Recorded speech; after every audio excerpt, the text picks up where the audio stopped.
Hey folks, and welcome to another episode of 8 News Real Talk. I'm your host, Tannock Blair, and with me as always, my co-host, Julia Broberg. Hello.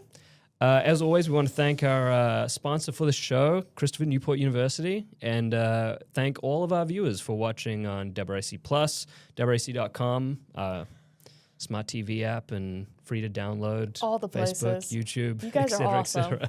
Mom, thank you for watching. Christy, shout out to you. This is a return after a long hiatus for me. You held down the fort, did an admirable job, an incredible job. Thanks, even man. with your Iron Lung review with Ryan last week. Guys, I said I wasn't going to cry. I guess it was 2 weeks ago, because we were originally planning to do something last week, and then I ended up getting sick. So if you were really jonesing for a bit of real talk. I got so many emails. I was like, real talk, please bring it back. You could check out our guest appearance on the Rundown. Where we just rage bait each other for about 21 minutes. Yeah, pretty much. Pretty much. But we have two really interesting movies to talk about today. Before we get to that, you said you wanted to mention a third film that you managed to somehow find time to watch this weekend. Listen, I just like to watch movies. And that I was talking to one of our other coworkers today where it was a thing of they're like, I'll go like once a month and I get that really great feeling where I get to have a popcorn and I get to sit. And I'm like, yeah, I am jonesing for that about 3 times a week. And if I don't get that, then I'm going to be in a bad spot.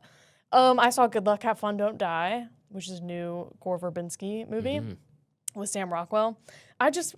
Maybe it was the circumstances that I saw it in, but I just loved it. I had a great time. You saw it solo? Yes. So you're like, you saw it by yourself? Well, just because you described the circumstances, I was like, what?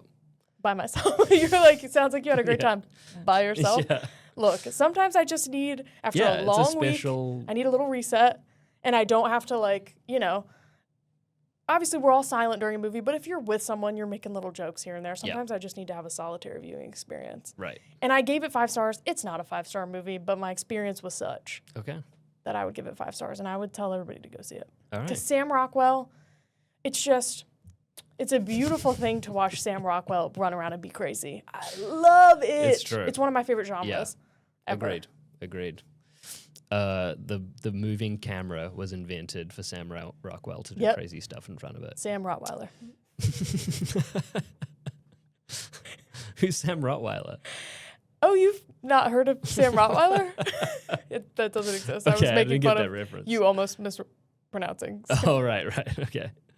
And we'll be right back, folks. Already. No, it's going great. We're a little rusty. All right, let's do Wuthering Heights, the big release of last week, an adaptation of maybe one of my favorite novels ever, actually. I really love Emily Bronte's original Gothic novel. When did you read it? At what point in your life did you High school. I think pretty much all through high school, it would have been my go-to answer for favorite book. I can see that. I can see a little high school Tannock being like, Wuthering Heights is just such a piece of literature. I don't know why I'm giving you that accent. No, that's spot on. That's exactly what I was like. And then you have like a pipe somehow in high school that you're smoking. Right, exactly. But of course, being adapted by auteur provocateur. What is the word I'm looking for? Sam Rottweiler. Provocateur. Yeah, I think that's right. Emerald Fennell. Is that how you pronounce it, or is it Fennel? Fennel, Emerald Fennel. Because I heard in an interview it pronounced Fennel. Oh. Yeah. I've always pronounced it Emerald Fennel, and I assumed that was how it's pronounced. It's spelled like that because it's 2 N's, which feels like Fennel. I'm going to give it to you on this one because if you're wrong, then I think it'll be funny to watch you double down. I've just been corrected on it from someone else already. Oh. And so that's why, I don't know. Anyway. You might be right. I might be completely wrong. I've always said Emerald Fennel. Yeah. But well, let's just avoid saying her name. Emerald. We can just say Emerald. The entire review. Emerald. Emerald. M, if you will. M-E. Yeah, so this is the big release of the week. What do you think of Wuthering Heights? It was fine. It's just kind of there, I feel like. Yeah. It looks good. It's very Emerald. in that it's, it's stylish. I think she has a interesting little modern style that she'll put with these kind of period pieces. It was just, from the trailer, it was made out to be something, and then when you actually watch it, I saw a lot of people saying that they should not have called it Wuthering Heights. It should have been one of those things where it's like, this took, a lot of inspiration from Wuthering Heights, but it wasn't. And I haven't read the book. Yeah. So okay. I'm not well read. Cool. Well, we can get into that in spoiler talk for sure. I'd give some it of the differences. I'd give it a 3. Okay. A low 3. Yeah. Sitting at a low 3. Because it was just, I don't know. Yeah, meh. Yeah. Meh. I'm in the same boat. I'm going to give it a high 2. So we'll just high 2, meet low right 3. in the middle there. This is our sports. This is my football. Give it a high 3. Yeah, it was. There were parts of it that I thought were really working. Yeah. You already described the look of it, of course, and I was kind of excited. I was cautiously optimistic because I knew it wasn't going to be faithful to the source material. You could tell by the just by the trailer and teasers and things alone that, and knowing Emerald as she is, your girl Em. As you know, He's like Em, knowing Emmy. She's crazy. Being the filmmaker that she is, I had no expectations for it to be faithful, and I was completely fine with that. And almost in a way more okay with that because I love the book so much. Like, an adaptation trying to be faithful could never possibly hit that level. So yeah. But then it's just, it runs into some of the same issues from Emerald's last film, which was Saltburn, which is gorgeously, meticulously directed and just really, really bad writing. I didn't mind Saltburn. It was, again, just one of those things where everybody was like, this is the craziest thing that's ever come out, and blah, blah, blah, blah. And I think it was it's like a sensationalized. I hear that, but if you would, here's the way I think about it. When I look back on Saltburn, my favorite parts was when no one was talking. It's always a silent sequence where some action is playing out without any dialogue. Yeah. Because when Emerald writes dialogue, and I'm getting a little into spoilers here, so why don't we just flip the switch?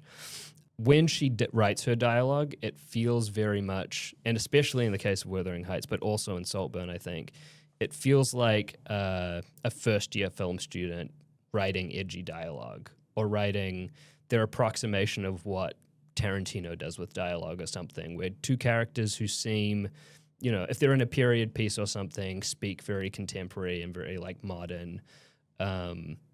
Yeah, there's a lot of that in this that is just so bad and so boring and contributes nothing. Those were the biggest weaknesses of this film for me, I think. Mine are that very much, and also surface level stuff. These aren't teenagers. Yeah. That is a 35-year-old woman. Yes. And that is a 28-year-old man. Yes. They don't even kind of look young. They're both gorgeous people, and they both have good chemistry, and they work well together. But you are not a teenager. And I'm not saying I wanted them to cast teenagers. Yeah. But, give me somebody with an interesting face. I think both are pretty woefully miscast. I like what Jacob Elordi does with some of it. Same. Particularly, the most important, character part of Heathcliff is how nasty he can get, and he does have that edge, especially later in the film. I think there's, I wouldn't say true to the character from the novel, but you can see where the inspiration is coming from.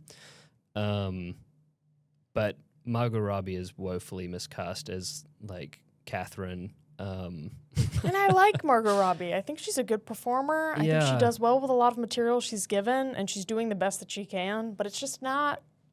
It's not a great track record post-Barbie between this and The Big Beautiful Journey. Don't even bring that up. I was having a good day. So bad. Those are the only two movies she's done since Barbie. That was AI writing. That's I can't say that, but Big Bold Beautiful Journey felt like it was just an AI generated film. Yeah. Which is bad. Anyway. Yeah. I did really like some of the side characters. I loved Isabella. I loved Edgar. Agreed. Loved the father. I love when they'll put in a good tried and true English stage actor and he just clears. Hams it up. He sweeps the floor. You're like, oh, this is what acting looks like. This Yep. is what acting should be. This is what a performance and a presence should be. Yeah.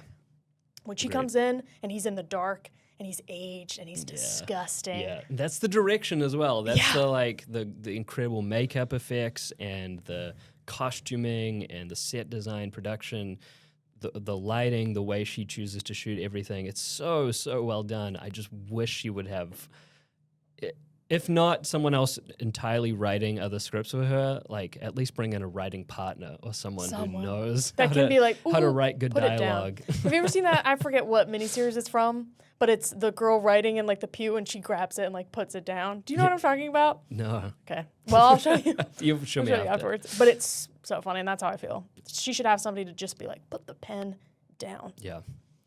Some interesting differences from the book I can go through for you. Please do. This only covers about the first half of the book. Okay.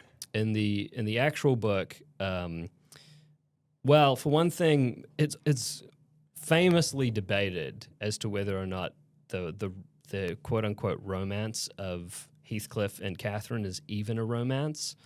They never have any sort of consummate relationship like they do in this film, where they In the book. yeah. Yeah. There is literally a montage of them Doing having something. personal relations. PR. Um, Big PR monologue. Montage. they never have any sort of actual relationship in the book, which is what part of the tragedy is, this unrequited sort of thing. But it's also more like it's hotly contested and debated as to whether it's actually a romance or if it's some sort of like sibling sort of soulmate ship, given that they're raised up as siblings. The second half of the book, after spoilers, we're in spoilers right now, but Catherine dies. Yeah, this should be the thumbnails. Be like, Yeah. she didn't know this was gonna happen, and it's like, is that Heathcliff becomes bitter and becomes basically like a villain throughout the rest of the book to the children of, you know, the following generation that inherit Wuthering Heights and the Thrushcross Grange or whatever it's called. I forget the name of the second estate. And he like manipulates people and controls all of the properties, and then basically traps and enslaves the children. oh, cool. They should have. Didn't she? That would have been a much better movie if there was some Yes. trapping and enslaving of the children. Bronte is the incredible thing about the book, and what makes it like so ahead of its time, is that she is literally like satirizing and making commentary on Gothic romances of the time as like this relationship that would in any other story be built up into some sort of tragic romance is actually a very toxic relationship that just destroys everything and ruins the lives of the families and the people around them. Yeah. Which is sort of here in this, but it definitely plays up, obviously, the romance aspect. And it's trying to... There's an interesting kernel of an idea here in the way that Emerald's gone about adapting this, and that she's sort of bringing this classic piece of literature into conversation with contemporary book talk smut novels. She Wattpadded the heck out of this. She She- said AO3. Yeah. Yeah, I've heard of it. Which is an interesting idea. It's like you and I both love high and low art and how they can interact with each other, and Yeah. you know, and this is why again. I thought you were gonna say you and I both love Wattpad. This is I often think of Emerald as sort of like a new generation, or at least taking very heavy inspiration from a similar filmmaker to someone like Tarantino, who takes these old trashy exploitation movies of the 60s and turns them into high art. Yeah. In a new age. She does that with different sort of more feminine works of art. And so I feel like that's what she's going for with this. But it's just not, it doesn't work it doesn't work on the actual experiential level in the sense that it's not very well written. It's not very enjoyable to watch. Yeah.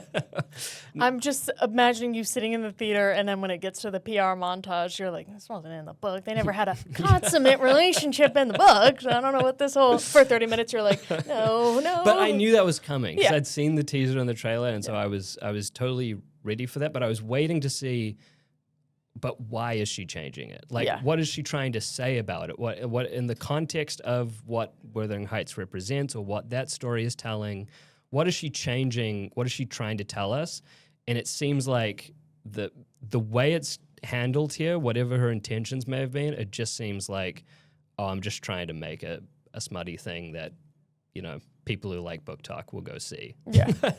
It feels very cynical. I think she probably had maybe she did have grander ambitions or a bigger concept of what she was trying to do, but because it's not very good, that's just what it comes across as. Yeah. Is like, and then you just sit there like, what was the point of that? Like, why do Wuthering Heights? Why not just adapt one of those book talk novels? And You sitting in the theater, then like- why not just take a Wattpad thing, make that the script, and make a movie? you could, because then no one's going to be overly critical of it. Because again, my issues aren't with the fact that it's not true to the source material, but a lot of people's issues are.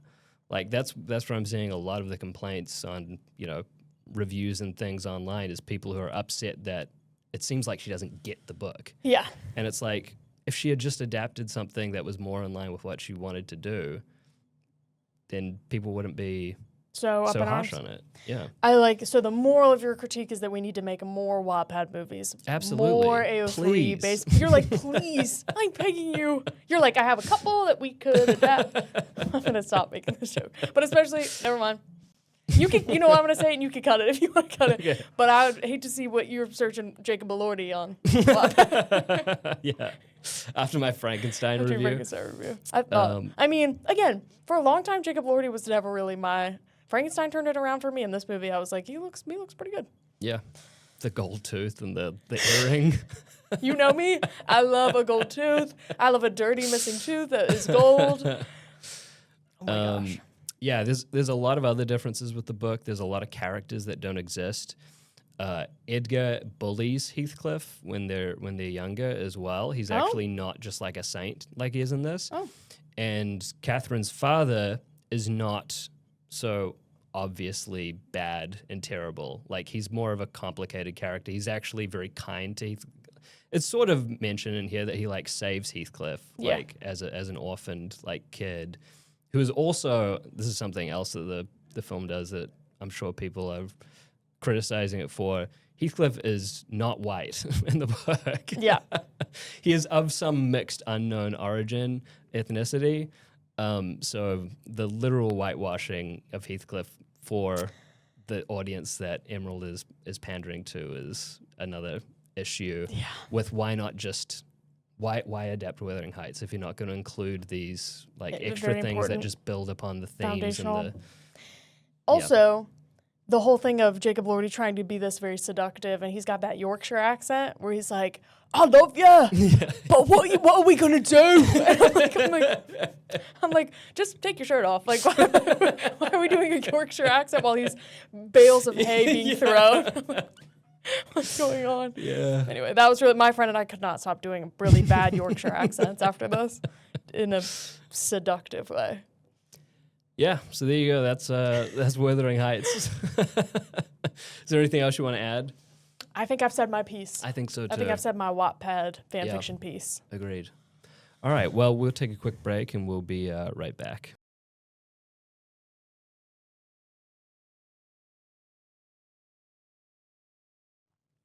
And we're back. And A day with later. a costume change.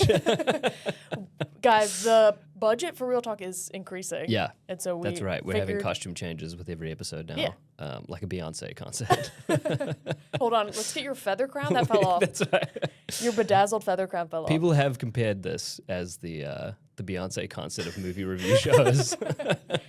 You mean the burner account that you have that's Yeah, commenting on our right, YouTube right. videos? Right. No, full transparency, we ended up having to record the second half of this a day later, but our thoughts will still say the same. No, I've changed completely. Okay, here we go. Nirvana, the band, the show, the movie. the latest film from anarchic madman filmmaker Matt Johnson. His previous film, Blackberry, was sort of him legitimizing his film style, and this is him very much going back to his DIY filmmaking roots. I feel like Blackberry still had some Matt Johnson in there when Glenn Howerton has his like Oh yeah, big that's like true. freak out. I was like, And the fact that he's cast himself in Blackberry, Yeah. like his character in Blackberry is just Matt Johnson. He never plays any other character Why should but he? himself. why should he? And it's appropriate. This is a sequel continuation of what was originally a web series from 2008 that became an actual TV show on the Vice network in 2017 and 2018. And now Matt Johnson and his best friend Jay McCarroll are returning for this feature film.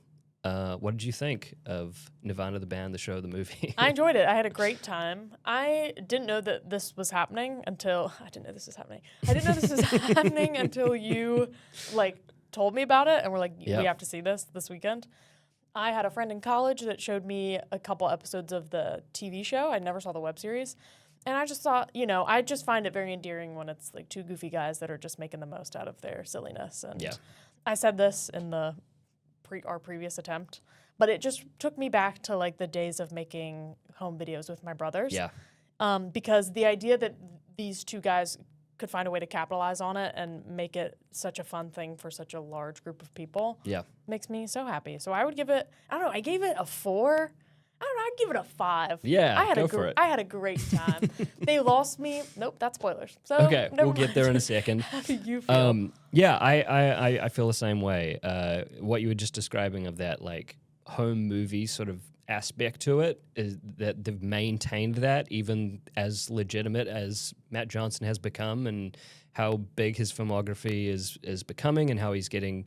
I think his next film that he's already finished shooting or something is an Anthony Bourdain biopic. Oh, is yeah. that the one with Matt? Is that a different one? Because I know Dominic Sessa is doing the Anthony Bourdain. Oh, thing. it could be a different one. Maybe there's multiple. But I know that that's going to be a real movie. The cinematographer for that is the same cinematographer that did One Battle After Another.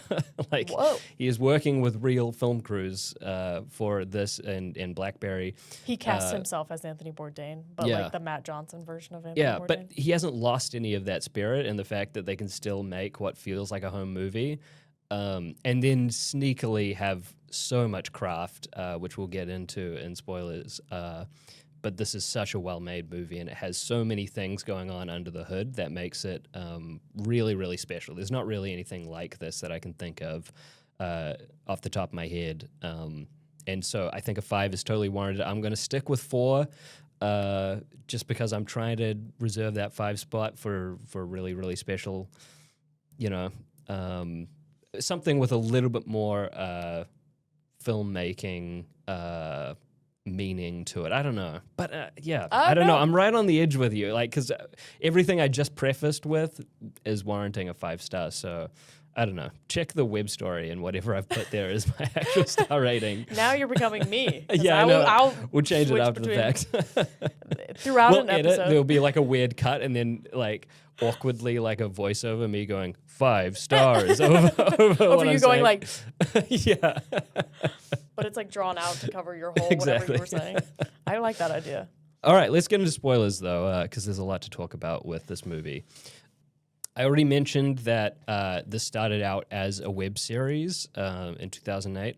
The general premise of Nirvana, the band, as a entity, as a franchise, whatever you want to call It's it. also so funny to try to explain this I know. to people that know nothing about it, because I'll go, it's Nirvana the band. They're like, oh, they did a documentary. That's Yeah. so cool. Kurt and I'm like, Cobain and no, No. it's no.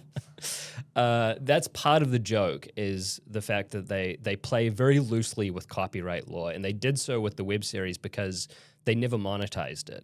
So they could get around with just using a bunch of copywritten things in their show. When it came to the TV show, they had to get a little bit more careful, a little bit more creative, but it's always been in the DNA of this thing that a lot of pop culture references, especially to Gen X stuff, Spielberg movies, This movie itself follows very, very closely the plot structure of Back to the Future, which we'll get to in a second. One of my favorite movies.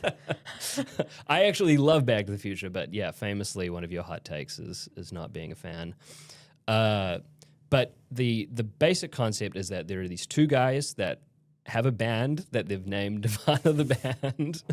Classic. And they're living in Toronto, and they're trying to get a show booked at the Rivoli, which is a random bar on Queen Street in Toronto. Pretty unassuming, not a very difficult bar, I'd imagine, to get booked for if you have could probably get some booked shows. at the Rivoli if you wanted to. Yeah, if you have some songs prepared, which of course they do not. They've never written, they don't have anything prepared for a set list, but every episode is them coming up with more and more wacky plans to get their show booked at the Rivoli. And this film starts with their wackiest plan yet, their biggest plan yet, to skydive off CN Tower into Rogers Stadium, the baseball stadium there, and announce that they have a show that they do not actually have at the Rivoli. And from there, a sprawling time travel epic that uses old footage from their web series and things ensues. And they're also interacting with real people throughout. Yeah, of course. That's also part of it. It's like a little bit of a prank, kind of. And that's been true to the web series as well, because of the fact that it was, just a couple of guys with a video camera making this show. They would try to make use of any resources they could, and one of those things was sort of filming verite style, like getting real life people's reactions to their crazy antics on the streets of Toronto, and that's part of this movie as well. It just adds to it has such a charm to it, and it's such an endearing way of making a movie. To have these earnest interactions with just these random people that are just going about their day-to-day lives with these two crazy people coming in and asking about wire cutters. Yeah. That scene in the shop where he's buying the wire cutters with the guy, like, if this is what you want to do, but I do not advise that you cut the wires on the CN Tower. Yeah. But if this is, it'll cut wire. Like, he's still doing his job as, and then he's like, and I'm a libertarian, man. Him bringing that up made me laugh. Yeah, it's really good. No, it's a very unique kind of candid camera thing, because it's not the same as a Bad Grandpa or even Sacha Baron Cohen, that these prank sort of things where the joke is on the random bystander. The joke is very much just like getting reactions here of how crazy Matt and Jay are. It's never seeing what they can get away with. Yeah, but not exactly. in like a menacing way. Not menacing, but exactly. Like with the comedy just comes from how crazy can their antics get, and getting reaction shots of people or talking to people who are watching them do these crazy things and seeing how they react to these crazy things. It's really, really fun. And their dynamic plays very well together, of Matt being very kind of crazy, chaotic, all over the place, and Jay having to kind of ground him through his beautiful melodies that he's playing on the piano, while Matt is just going on I love when he'll distract him, like if Matt's going on something and he'll be like, oh, what if we, and then he immediately goes into being like, oh, what if it was a song? What's the part, they do it in the movie where they're doing something and then they start he starts rapping it. Yeah, he starts doing an alphabet rap. And then he goes on a whole spiel or a whole lecture on what he thinks the importance of alphabet rap from the 80s is. Because that's the brain of Matt Johnson, and then the complementary way that Jay McCarroll's actual virtuosic talents as a musician. He scores the entire thing for this movie as well. But just even in 2008, when they were just a couple of kids in an apartment in Toronto, fooling around, the way that Jay's piano playing behind whatever Matt's rambling screed is, it just is always a beautiful moment, always funny. Testament to their friendship. Exactly. The power of friendship. Yeah. Was it interesting for you having been somebody that lived in Toronto? Is it interesting seeing them go through? Does that add another level for you? Or yeah, it was really cool. So for those who don't know, I lived in Toronto for a year. My family is actually all from Toronto on my mom's side. It's really funny to see what a city that I think this is the case with a lot of Canada versus America things. Canada feels like it's a secondary identity to its bigger brother of America, and Toronto is a type of city that it's very big. It should have more of a reputation or a brand, so to speak, of like what makes it distinct from other cities. But it feels, especially when you're living there, like there's not as much of a cultural identity there. Yeah. As for example, like in New York or something. Yeah. But then you see it portrayed so affectionately by these like two local Canadians who are, who live in Toronto. And you can actually see sort of the uniqueness of Toronto for the first time, like because you're seeing it from a third person perspective kind of. Yeah. And that's really special. And also that they're just leaning into like the classic tourist trap things like CN Tower, which most Torontonians just never visit. Never go down to that. It's sort of like a wasteland, that part of Toronto, like a tourist trap with a bunch of like random businesses and things that like, all of the culture and excitement of Toronto is in these other smaller pockets like Queen Street where the Rivoli is actually located and things like that. But let's talk a little bit about I think most of the reviews that I've been seeing all stem from a central idea of how did they do this? Oh, 100%. And there are multiple stunts throughout. Obviously, the CN Tower one that opens the film. And then they keep going back to CN Tower because there is the Back to the Future element that they're trying to rip off, which is they're trying to catch a strike of lightning on the tip of the CN Tower, just like the clock tower in Back to the Future. See, I didn't even remember that from. I was so out of it when I watched Back to the Future, and so not wanting to be there watching Back to the Future. It's one of the most incredible sequences ever done on film. Right. Let's agree to disagree. I can't believe. Anyway, this is how I feel when you'll say some stuff about movies that I really like. I'm like, I can't fathom how. Yeah. So how does it feel? Yeah, it doesn't feel good. I'm learning something about myself. Empathy. Wow. Yeah. Wow. Wow. Wow. Let's sit in that for a minute. There are multiple times throughout this movie where I found myself genuinely asking, like, how did they do that? Did they do that for real? Did they manage to get to the top of CN Tower, or did they build a set that looks like the CN Tower and fake it? Like, it's always good when you're watching a movie and you're genuinely asking yourself, how is this being done? Yeah. There's the great scene again. A lot of the funny interactions that they have with people, like they're going through the security of the CN Tower and he's bringing in his clippers to clip off, and the guy's like, guy's wondering if he can bring clippers in for his clothes, and the guy's like, go for it. Yeah. I love that the words are go for it. Yeah. What is that? What do you mean go for it? You're the security guard. And then all these incredible, incredible security camera video of them standing on the edge of the CN Tower holding like these clippers in their hands. And clipping the wire. Yeah. And shoving him off. And yeah. The other big stunt later in the film is where they make use of Drake's house. Which, of course, I knew that was Drake's mansion. Yeah. I was very aware of that. Yeah. I had no clue. Yesterday we were recording this, and Tannock was like, and of course it's Drake's mansion. And I was like, right. I used to live not far, like literally a 5-10 minute drive away. Humble brag. Humble brag. In Scarborough, which is basically a regular suburb outside of Toronto, but the Bridle Path, that specific like street, there's a couple of streets out where Drake lives that's right next to Scarborough, but just super fancy, like beautiful mansions. And apparently the story behind this, because they get like, there's a whole thing with like police presence outside of Drake's mansion and things. Oh my God. It was real that there was apparently like a shooting of a security guard or someone in Drake's orbit got shot like outside of or inside of his property. And apparently they were shooting something else and then saw this on the news and just immediately decided to drive out to Drake's mansion. And they're like, we'll figure out how this fits into the movie later. Oh, that's amazing. And what you were saying yesterday, that in those footage you can see. Yes, there's like literal reporter news footage where you can see Matt Johnson in the background, like lining up the shot, like figuring out what they're doing. That's amazing.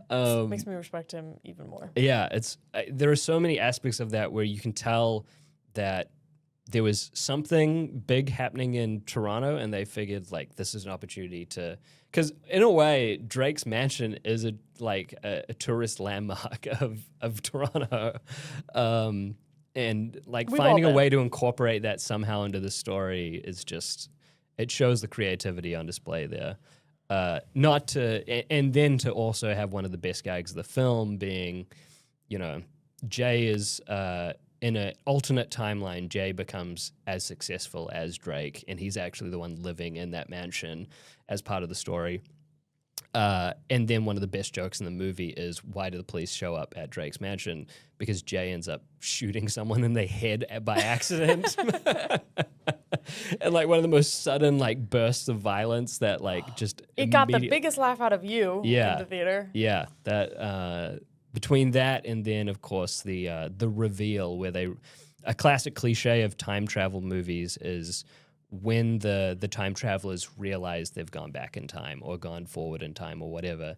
In this case, they find one of the funniest ways to illustrate that they've moved to 2008. It's one of the best bits in the whole movie. Because when you think about it, like 2008 to now looks pretty similar. Like especially in downtown Toronto, all the buildings are pretty much the same. Maybe fashion has changed slightly, but you could genuinely see people walking. Like if someone time traveled, they wouldn't clock immediately that everyone looks different. Yeah, it wouldn't be like a. Yeah, it's not like going from like in Back to the Future, going from the 80s to the 50s, where like there's this Stop bringing that movie up. I get mad. I'm like, difference. stop bringing that movie up. It has nothing to do with this. This is a different film. I'm sick of hearing about it. It's the movie is making so many references. I couldn't avoid it if I wanted to, but and you don't want to because you love that movie. I do as well. So really, it's only changing a couple of billboards, and you've basically transported us to 2008. Such a great. But the incredible gag is that they go into a theater because Jay's trying to distract Matt and sees a movie theater across from him and goes, "Let's go watch a movie," and it ends up being The Hangover. And the moment that like the light bulb goes off for Matt that they've traveled back in time is when a particularly edgy joke from 2007 that would have played back then but does not play at all now. Involving the F slur. Yeah. One of the opening scenes in The Hangover where they're just repeating the F slur. They're over calling and Ed over again. Helms' character the F slur, and then his wife calls him the F slur. And that's the joke. Oh. But the crowd around Jay like roarously laughing as he's like, it's suddenly dawning on him that like Matt's like looking around. He's like genuinely looks concerned. Like he hears that and he's like, yeah, one of the funniest jokes I've seen in a movie theater in a long time. I mean, Splitsville was great last year, but this is well, because it's true that would be your defining. Like if you went back 2008 and you were looking around and you were like, is this funny? And it's like the R word, the F slur, like any sort of you're through the slur looking that's glass as soon as people start laughing at jokes like that. Like early 2000s, like gay humor. Yeah. Like he's gay, that's hilarious. And Yeah, he's gay. exactly. And everybody's like, but Matt's face of where he's like, yeah, it's the reaction shot, like slowly dawning on him. Incredible. They're just, I had a great, it was so funny. It Yeah. was so funny. Yeah. And you already mentioned the heart to it, the friendship and things, that's a given. But the it's actually a good time travel movie. Like it adheres to its premise. It sticks to the logic of time travel, which can get pretty, paradoxical and things. There's so much craft and thought going into how the film story plays out that it just sneaks up on you. You're not even paying attention to that because there's so many spectacular moments happening from scene to scene with so many laughs. That Them interacting with younger versions of themselves. I was laughing literally Yes. just 2 seconds ago because I'm thinking back on the bits where Matt is standing over his sleeping younger self. Yeah. He's erasing, he's trying to change the future and he's like, you wouldn't want to wake him up. Yeah, and and he starts kicking his sleeping younger self. And that's just their personalities are so, they've been doing this for a long time. They're so in tune as to what their brand of comedy is or like what's funny for them. Yeah. And it's just them being themselves, or Matt Johnson being himself specifically, is just so funny. Like he is just so charismatic and electric in this movie. It's just so fun to watch. Also, and I'll just keep bringing up gags because why not? Yeah. There's the gag where they'll flash back to what a character has said in black and white and slow-mo, and they'll add a line that wasn't there before. So like when Jay shoots the guy and is like, maybe we could go back like 2 days ago. I spilled Yeah. some wine on my shirt. And then Yeah. Matt's thinking about it later. It's like, maybe we could go back 2 days ago. I might have killed someone. and you're like, wait, did he say that? Yeah. No, Yeah. it's part of the, but it's so That is funny. an incredible recurring gag. And I think that was in the web series. I feel like they used that gag before as well. But yeah, they've just outdone it. Like, it's just all the polish and all of the, like, working on their craft for as long as they have been and starting it from this DIY space and being able to do it as big as they're doing it.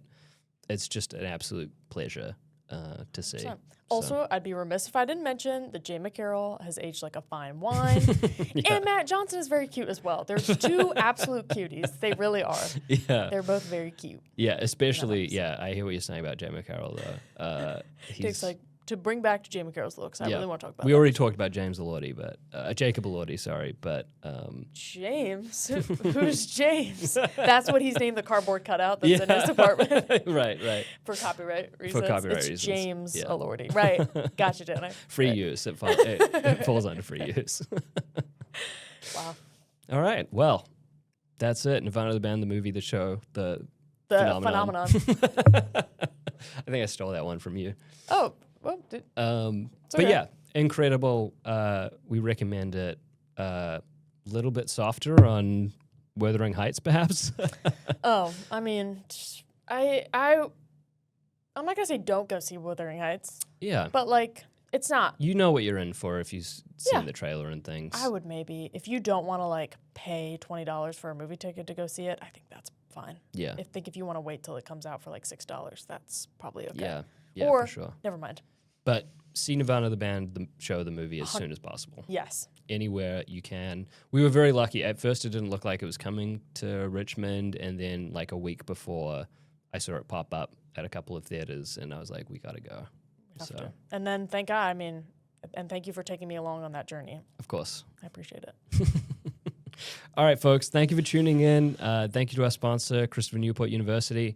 And yeah, thank you for watching on WRIC.com. WRIC Plus, a free to download smart TV app. Best way to watch all of our WRIC Plus originals. We'll be back next week with some new movies. So see you then.